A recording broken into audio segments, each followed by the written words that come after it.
तो इस बार धनतेरस कैसे मनाना है ये कहते हैं, आपके लिए बता रहे हैं। देखो सबसे पावरफुल मंत्र बता रहे हैं, सबसे पावरफुल मंत्र जो इमीडिएट रिजल्ट देंगे आपको और परफेक्ट रिजल्ट देंगे। जो रिद्धिधारी मुनिराज होते हैं, उन रिद्धिधारी मुनिराज का प्रताप होता है, उसमें औषध रिद्धि से संपन्न मुनिराज होते हैं। यदि हम उनके निकट आके उनकी पूजा करने लगे तो सारी बीमारी दूर हो जाती है।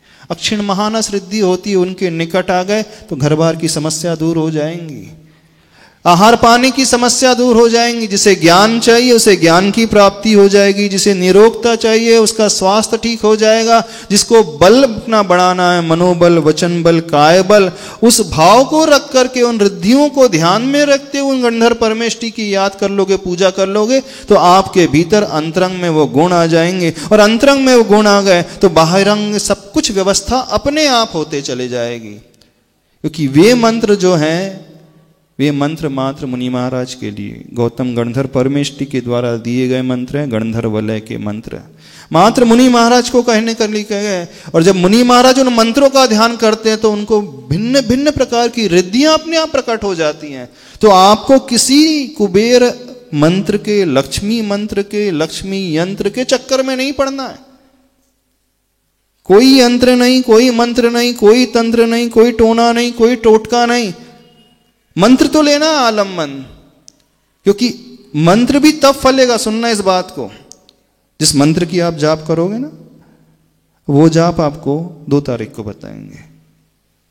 वो तब फलेगा जब अंतरंग में यह भाव आएगा कि मैं उन जैसी क्वालिटीज को चाहता हूं। अभी आप जितने लोग मंत्र की जाप करते हो ना, किसी की 3 जाप का नियम होगा, 5 जाप का होगा, 11 का होगा, किसी का तो 15 जाप का, 25 जाप का भी होता है। बहुत सारे हमने सरावा देखे, खूब सारी माला फेरते हैं, लेकिन फेरने के बाद भी कुछ मिलता नहीं, ढेले भर का भी नहीं मिलता उनको। हमें बड़ा आश्चर्य होता है, इतनी सारी माला फेरने के बाद भी इन्हें कुछ नहीं मिल रहा, वो सिर्फ फेरते रहते हैं। और मंत्र का जाप तब फलता है जब व्यक्ति उस पर्टिकुलर क्वालिटी को ध्यान में रखते हुए उस व्यक्ति विशेष को याद करते हुए फेरेगा। समझ रहे हो?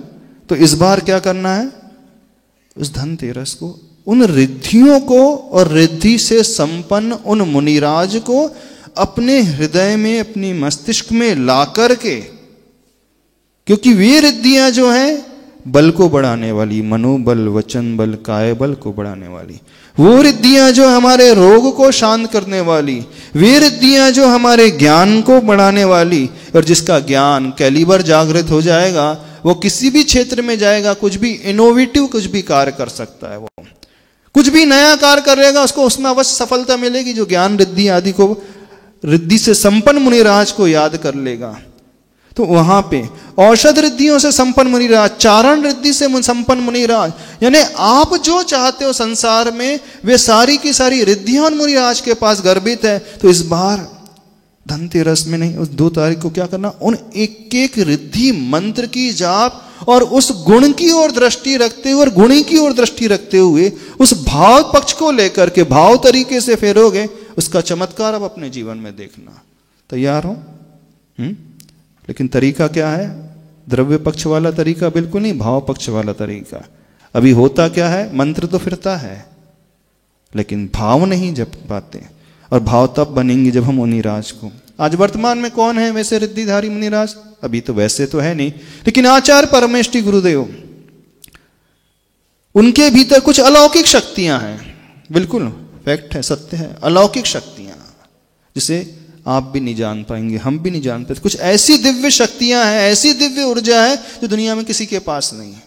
बस उनके उस प्रतिकृति को अपने मानस पटल पे लाते हुए, उनके रूप को, उनके सर्वांग स्वरूप को, उनकी दृष्टि को, उनके हाथों को, उनके चरणों को, उनके हृदय को, उनके फेस को, उनके पूरे के पूरे ऊपर से लेकर नीचे तक जो उनका रूप स्वरूप है, उसे ध्यान में लाते हुए हमारे लिए वो रिद्धिधारी पर्सन वही हो गए, गुणी व्यक्ति वही हो गया। अब जिस रिद्धि मंत्र की जाप करना है वह गुण की बात हो गई, और भाव ये कि ऐसे गुण मेरे भीतर प्राप्त हो, फिर इसका चमत्कार आप अपने जीवन में देखना। इसका श्री गणेश, इसका शुभारंभ अपन 2 तारीख से करेंगे, ठीक है? लेकिन शर्त ये 6 महीने तक कंटिन्यू करना पड़ेगा। ऐसा नहीं एक दिन में करके छोड़ दो तो हो जाएगा, 6 महीने लगातार करते रहो, फिर आप उसका चमत्कार अपने जीवन में देखना। लेकिन अंतरंग में बात क्या है? लक्ष्य की ओर दृष्टि रखते हुए, वह विशुद्धि की भावना लाते हुए। तो तैयार हो आप लोग? देखो ना, आपको बहुत कुछ मिलेगा, एक नया मिलेगा इस बार।